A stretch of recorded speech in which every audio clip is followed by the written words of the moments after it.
7 sy 7 fotsiny ny vehivavy amin'ireo kandidà nilatsaka ho fidiana ho ben'ny tanàna 2 sy 10 eto Madagasikara. Nihaona tamin'ny 9 tamin'izy ireo izahay. Tia fantatra hoe izy ireo ary inona ny tena handrisika azy ireo hirotsaka ho fidiana.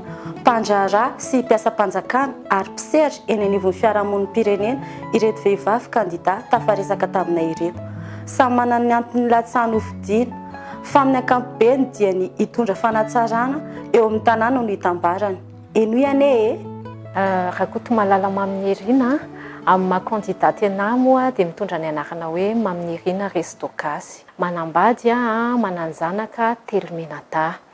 Ny asa nataoko dia amin'ny ankapobeny dia mahakasika ny tetim-pivoarana na planification zany. Efa nanao talehan'izay programmation suivi évaluation zay nandritra ny 5 taona tao amin'ny ministère serasera sy ny kolontsaina ary herintaona latsaka zany tao amin'ny ministère ny fampianarana teknika sy ny fanofanana arak'asa.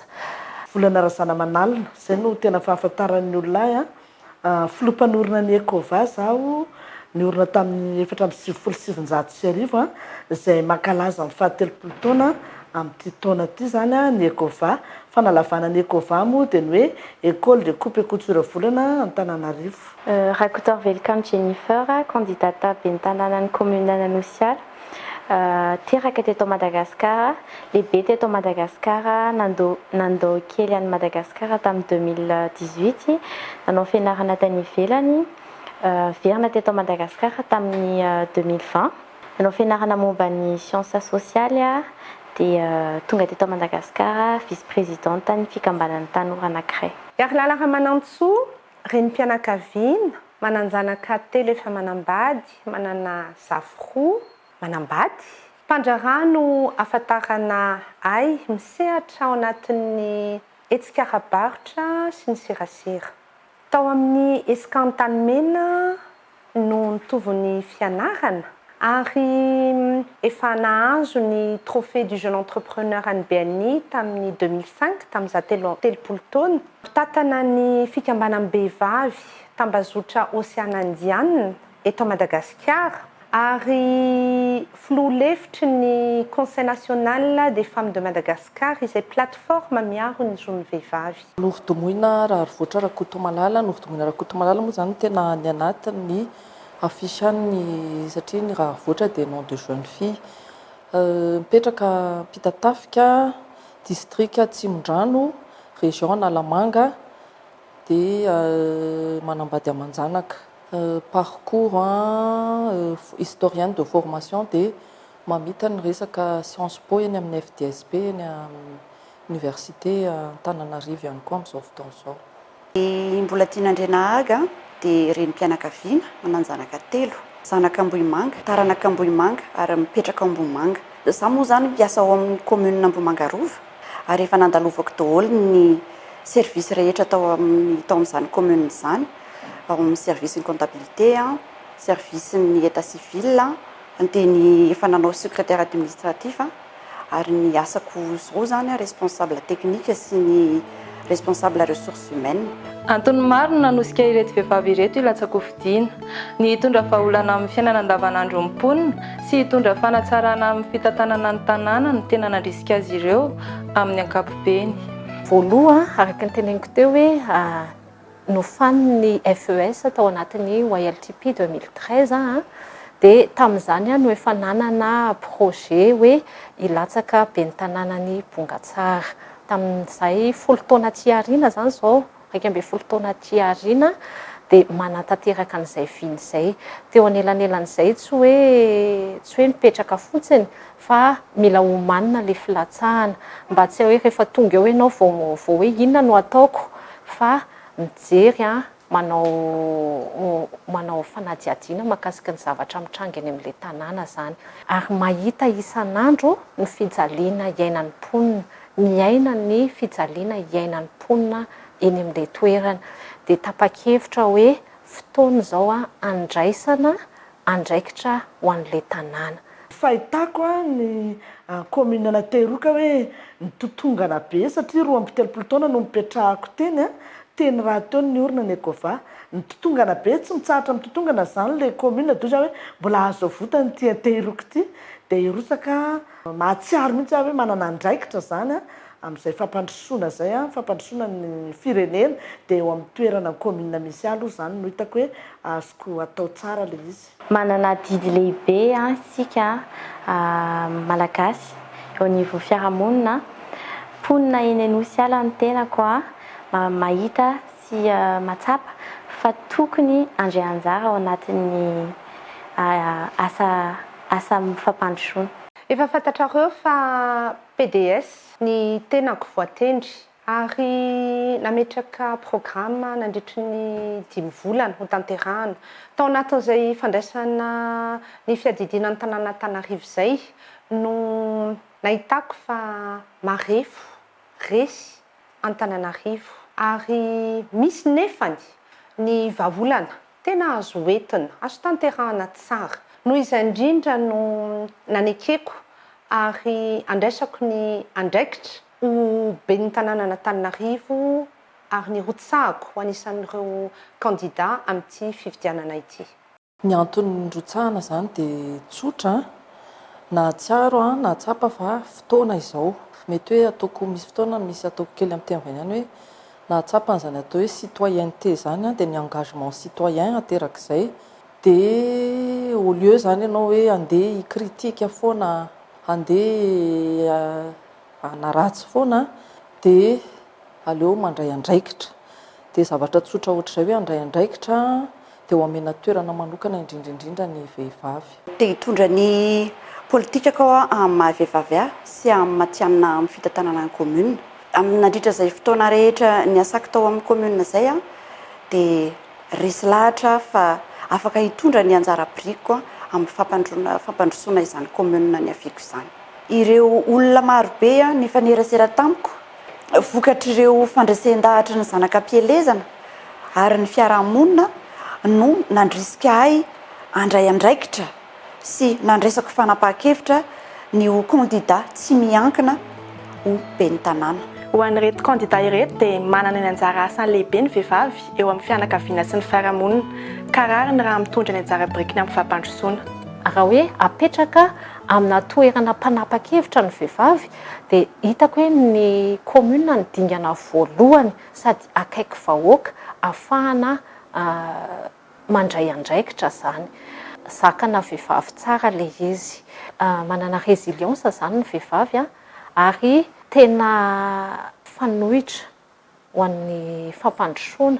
Ny anjara asan'ny vehivavy aloha zany tsy eo anivon'ny commune ray ihany fa manana anjara lehibe mihitsiny ny vehivavy indrindra ny renim-pianakaviana ny amin'ny fotoana rehetra fahavelomany manana anjara izy ao amin'ny tokantrano eo ny tena andraikitry ny vehivavy. Manana anjara ny vehivavy eo amin'ny asa, manana anjara ny vehivavy eo amin'ny fiangonana, indrindraindrindra manana anjara ny vehivavy eo amin'ny firenena, ny tany sy ny fiarahamonina koa tsy latsa-danja an'izay. Vonteniniko teo hoe commune conservateur mbola tena ao anatin'le fomban-drazana zany dia efa ny amin'izao azo lazaina efa manana feo ihany ny vehivavy eo anivon'ny fiarahamonina, miraisam-pirenena ny mivavao efa misy efa betsaka ny vehivavy mandray andraikitra eran-tany. Dia eo amin'ny commune kosa nefany mbola azo lazaina ihany hoe mbola tokony misy ezaka tokony mbola ho ataon'ny vehivavy ampiseho hoe tena manana feo ny vehivavy ao amin'ny commune. Folo taona lasa izay dia vehivavy no nitantana ny tanàna. Maro ny vehivavy tao anatin'ny conseiller municipal tamin'izany. Nitantana ny tanàna nandritry ny 2 volana amin'ny PDS ary variana aho satria maro ny vehivavy tale. Anisan'izany ny tale ao amin'ny DBTP na ny travaux publics et bâtiments. Maro koa ny vehivavy izay tena manana ny maizy azy au niveau commune urbaine Antananarivo, anisan'izany ny SG sy ireo hafa maro ihany koa. Ny vehivavy eny anivon'ny commune zany hoe raha anao statistika moa tsika amin'ny ankapobeny dia mazava fa ny vehivavy no betsaka noho ny lehilahy. Afaka manana sehatra asa mitovy amin'ny lehilahy. Misy foana moa ny question hoe parité eto amintsika dia te mba ametraka zany ny vehivavy hoe ianareo afaka manana toerana, afaka manana anjara amin'ireny karazana asa ireny a. Tia mandray andraikitra ny vehivavy amin'ny commune Ambohimanga Rova. Raha olona saiko fotsiny hoe ny mpizara vaksiny, ireo le agent communautaire ireo dia vehivavy avokoa. 900 ny mpanao vakidrazana dia vehivavy. Ary misy fikambanam-behivavy maro ao, 20 mihoatra, dia ary miopana indrindra amin'ny fambolena, ny fiompiana ary ny asa tanana. Tahaka ny candidat rehetra dia nisedra fahasarotana maromaro ireto candidat vehivavy ireto, na tamin'ny fotoana nametrahana ny atota taratasy filatsahako fidiana, na tamin'ny fotoana nidirana tamin'ny fandraisana andraikitra eo amin'ny fiarahamonina. Saingy tsy nampiembotra azy ireo izany nisedra izany. Ny tena akaiky indrindra aloha dia ny fanomanana dossier teo. Mety hoe tsy ny vehivavy ihany fa nisedra ny candidat rehetra fa za maha-vehivavy anahy dia tena hitako hoe sarotra ary misy critère d'élimination lehibe mihitsy ny amin'ny resaka ara-bola aloha zany. Tena hoe natao faran'izay ambony na ny caution na ny fandoavana ny hetra izay tokony aloha. Tena hitako hoe mavesatra le izy, indrindra ho anay izay avy any amina commune ambanivohitra. Raha jerena amin'ny fomba fiainan'ny olona sy ny fidiram-bolan'ny olona dia tena iny ny tena sedra lehibe indrindra tena hitako hoe nandalovana. Tena nisy sedra lalovana tokoa. Sarotra dia sarotra aloha zany na ny manana ny atota taratasy ary tena hitako mihitsy hoe tena sarotra ary tsy vitan'ny olona kely saina fa mila hoe manana herim-po, manana herin-tsaina mihitsy satria tena be dia be loatra le zavatra takiana dia hitako hoe ohatran'ny sarotra be le izy mahita ihany hoe zavatra azo rambanitombantombana zany hoe tony izao mba azo mba tsotsorina fa tsy tena hoe anina be ohatra zany. Dia ny sedra faharoa koa lalovana amin'izao fiomanana zao ny fanenjehan'ny olona.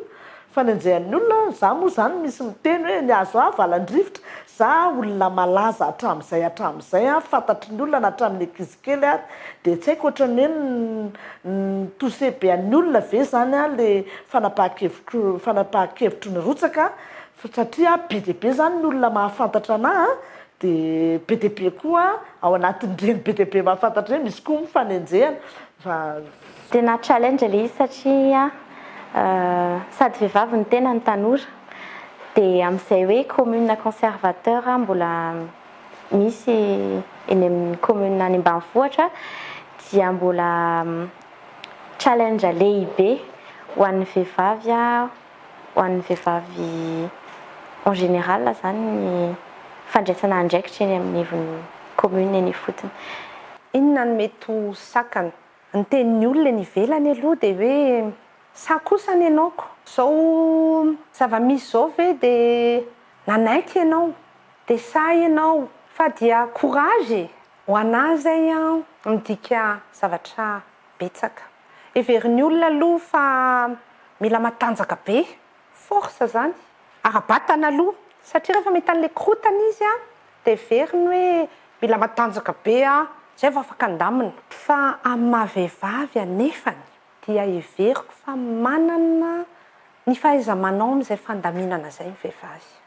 Ary manana koa fijery na reny manintsy, mandamina, mampiray. Ny sedra zany aloha andeha ataoko hoe tsy tena hoe sedra mafy be fa nitovy amin'ny any rehetrarehetra ihany. Tena resaka paperasa any amin'ny mihitsy zany sy ny resaka lenteur administratif tany zany tena resaka tena nanahirana tamin'ilay izy. Dia ny anankiray angamba ny ataoko hoe amina vehivavy ny tena dia ny fomba fandraisana fotsiny tao amin'ny commune. Mety ho sedra ara-psikolojika angamba no ilazako azy satria hatr'izay dia lehilahy foana no nitondra teo amin'izany commune Ambohimanga Rova izany. Nefa ny ao amin'ny sehatra ny fitantanana dia afaka mitondra tsara ny vehivavy ary mahavita lavitra noho ny lehilahy.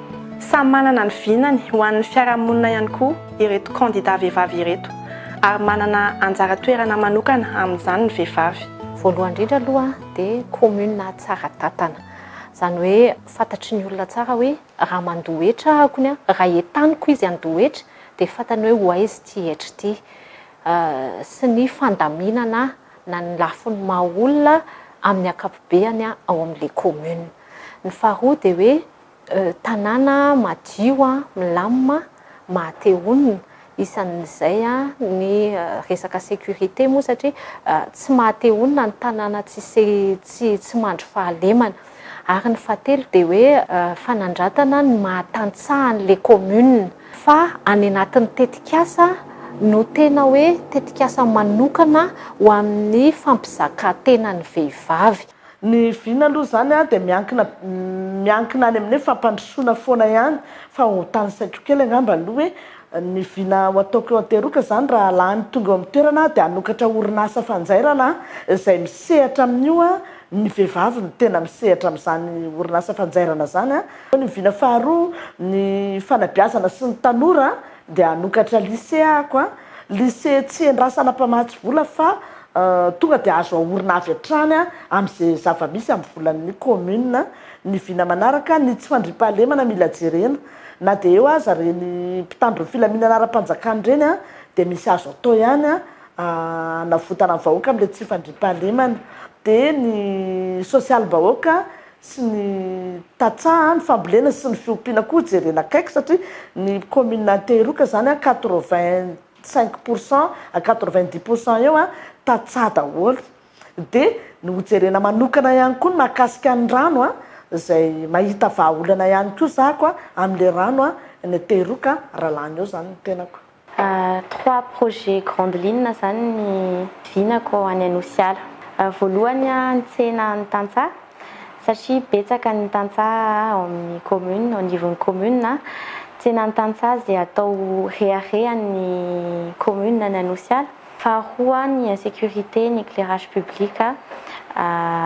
Misy projet amin'ny mpiara-miasa momba an'iny efa jerijereko ny fotony eny. Fahatelo ny économie an-tsiraray, économie ny vahoaka, fampandrosoana ny zareo, ny zoany zareo anatin'izay ny service public. Miara-miasa amin'ny vehivavy maro be ny amin'ny commune Anosiala ny tenako efa misy fikambanana maro vonina hiara-iasa amina. Dia vina zany tia natoko manokana dia hitondra fandaminana, hitondra fanatsarana ary hitondra fanovana tsara. Ahoana ny fomba atongavana amin'izay raha ho anahy dia zaraiko 4 mazava tsara. Ny paikady mila petraka madio ny tanàna, misy ny fandriam-pahalemana, ny fifamoivoizana na ho an'ireo mandray taxi be na ho an'ireo izay mandray ny tomobile manokana mba mizotra tsara fa tsy mitohana adiny iray na adiny roa, ary koa ny foto-drafitrasa mba mipetraka tsara, zaridaina, ny EPP mba voaloko, mba misy dabilio tsara ho amin'ny mpianatra. Ny vehivavy dia représenter plus de 50% de la population. Na tanora izy na efa lehibe izy. Manangana programma manokana afahany mandray anjara, mandray ny andraikiny. Ny tanora koa dia tsy tokony ravoravo-tanana raha eto amin'ny tanànany. Tokony izy no tena mitondra ny hery amin'izany fanovana tsara izany. Ny vina anankiray tena ngeza-be ao anatin'ilay izy dia hoe anisy ny éducation des jeunes filles sy ny formation professionnalisante ho an'ny vehivavy zany hoe femme moa zany dia anangana zany aloha akanjazavavy azona misehatra amin'ny fiseraserana amin'izy ireny, manampy manoro ny akanjazavavy zany dia ho atambatra na ho an'ny efa vehivavy lehibe na ho an'ny ankizivavy azona indrindra manala ilay resaka tabou amin'ny éducation sexuelle. Anangana ihany koa ny efa manana association ihany moa zahay fa mino fa hitatra zany ilay association ho an'ny vehivavy mihitsy izy io dia isy olona zany tena andray an-tanana ny momba ny zoan'ny vehivavy izay ho atao any amin'ny Braon commune mihitsy izy bureau manokana mahakasika ny zoan'ny vehivavy dia manaraka an'izay dia misy ny resaka asa izay natao an'ny vehivavy efa nyresaka teo ihany fa tsy andriko bebe kokoa le izy satria ny resaka asa zany dia miainga avao amin'ilay vondrona misy ny vehivavy dia miainga ihany koa amin'ny etaeta sy ny zavatra misy amin'ny toerana amin'ny fokotany misy ny tsirairay zany satria misy fokotany manana potentialité be zany ao fa tsy voatrandraka.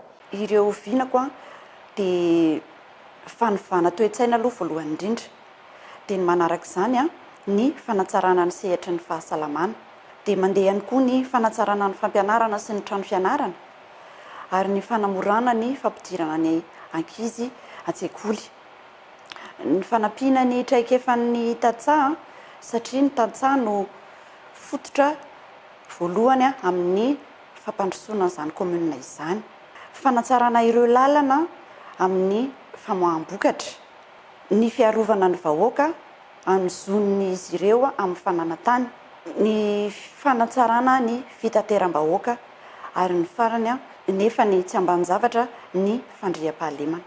Misy vina manokana ho an'ny vehivavy ary hojerena manokana ny fanofanana sy ny anohanana ireo vehivavy ireo amin'ny fampitana ny aren-tsaina amin'ireo taranaka faramandimby, amin'ny fijoroana ny hoandrin'ny tokantrano sy amin'ny fiarahamonina.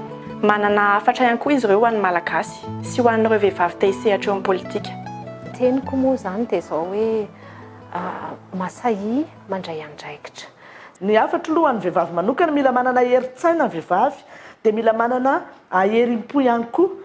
Betsaka ny ady mbola setraina fa zakivy amin'ny asa izay ho atao, rehefa vonona dia mandroso hatrany dia tsy maintsy tafita.